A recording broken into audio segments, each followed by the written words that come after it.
You need one of these this morning, I'll tell you.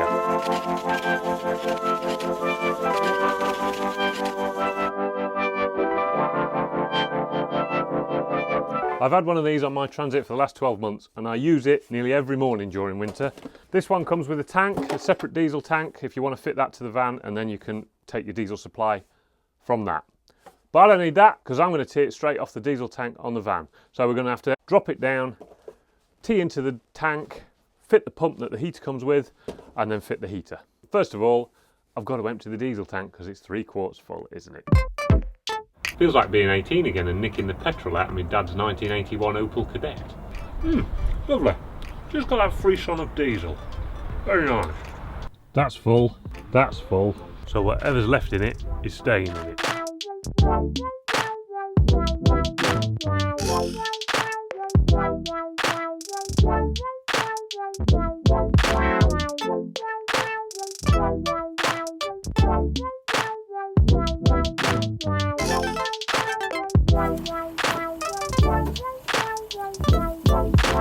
The tank's halfway down.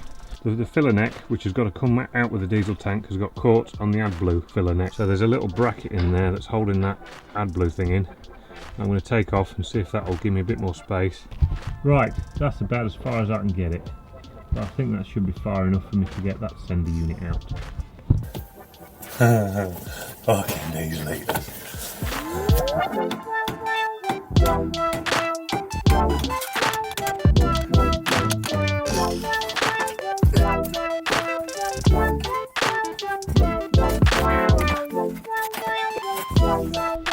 Okay, ladies and gentlemen, this is a fuel sender unit. You wouldn't think you'd need something so complicated to send fuel from the fuel tank to the engine. Well, it doesn't even send it, the pump sends it. I don't really know what this does, but anyway, I've just drilled a really tight hole in there and forced that through.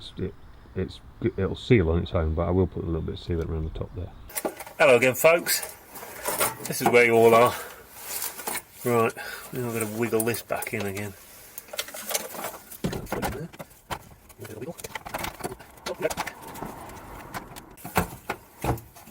Skaboom. Right, put this on first. Just a little bit there.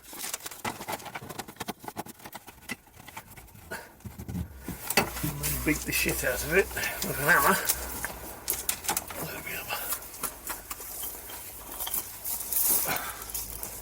Where's my fucking hammer? Can you lot see it? I don't suppose you're going to tell me anyway, because that'd be impossible. Where's me bloody hammer? It's over there, look. I bet you could see it all the bloody time, couldn't you?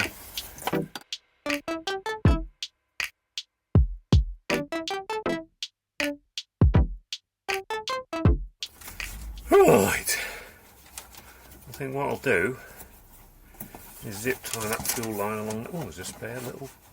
Oh, look at that. Look at that, everybody. There's a spare little clip there. Fits perfect, look. Oh, look at that. I'm having that. Now, got to fit the filter on the other end of this, then the pump, and then connect it up to the heater. Put the bolts back on so you don't lose them. Okay people, after a bit of faffing around, I've located that drain hole there underneath the van, and that's directly over the top of the exhaust. So what I think I'm going to do, I am going to mount it there, and then I'm going to put an S-bend on that pipe. Right, slight change of plan. Now I've hacked all this flooring around. I'm going to pin those out of the way. The reason being, that's originally where I wanted it, but that is a chassis rail. If I drill through that, I'll be into a box section and I won't be able to get my bolt in. So what I'm going to do, I'm going to drill these 4 holes, these 4 bolt holes, and I'm going to stick some stainless steel bolts up through the floor. I think that's a good plan, so that's what I'm going to do. But I haven't got any bolts, so we're going to jump on the electric bike, nip to screw fix, get some bolts.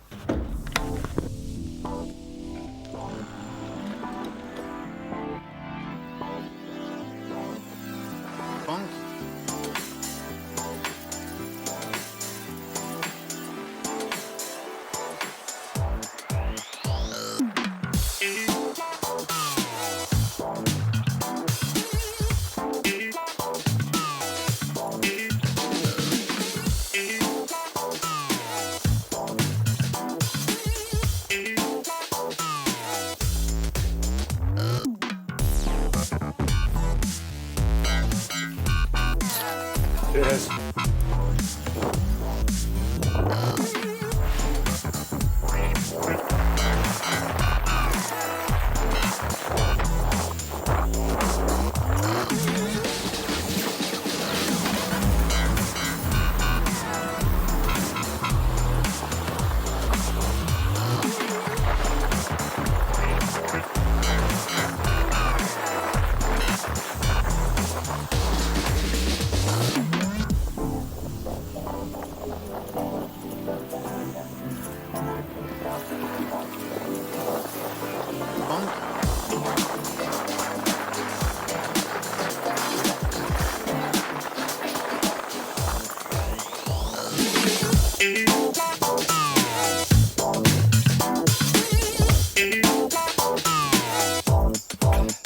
That's how you get around town.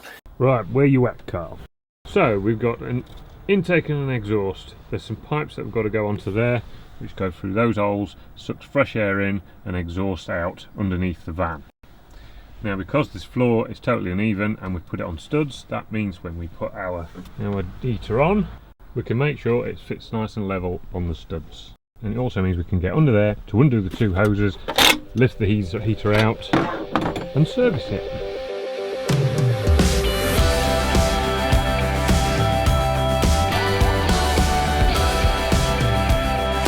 Oh, that kind of makes sense.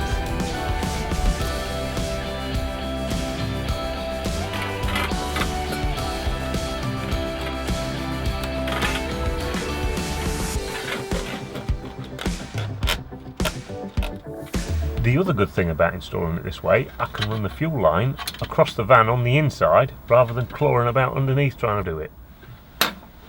So, we go from the diesel tank, along, filtery, pumpy, into the van, along, burny, sucky, hot air, blowy, and then exhaust, puffy, and then we're all nice and toasty. Look at the state of me. I smell like a garage forecourt.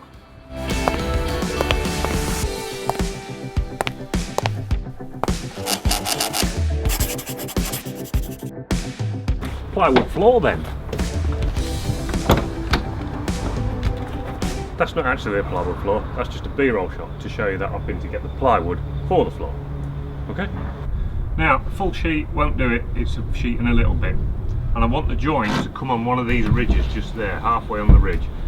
So first of all, I'm going to cut the sheet out roughly to shape, and we'll get it in the van and scribe it accurately to that side of the van. Right, I need the edge of this board to finish on the middle of that ridge. Now I know the middle of that ridge is 200mm from that mark.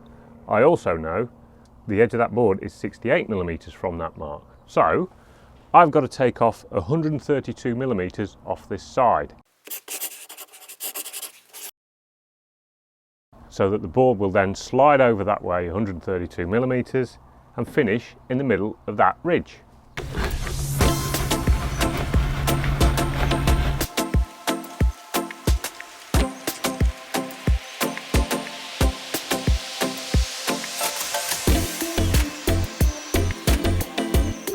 Okay, that worked.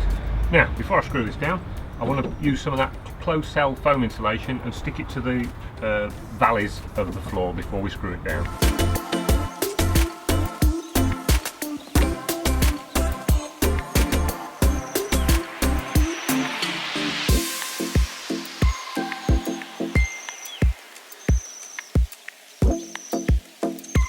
There, that'll do. Let's get the plywood fixed down.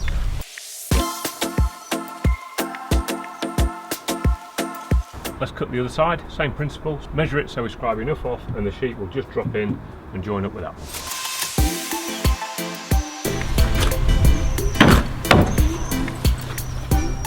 Right, ladies and gentlemen, that's the plywood flooring. Next video, we'll be making that lot look like some sort of electrical system. But in the meantime, I've got to sit down with a cup of tea and figure out how I'm going to do it all.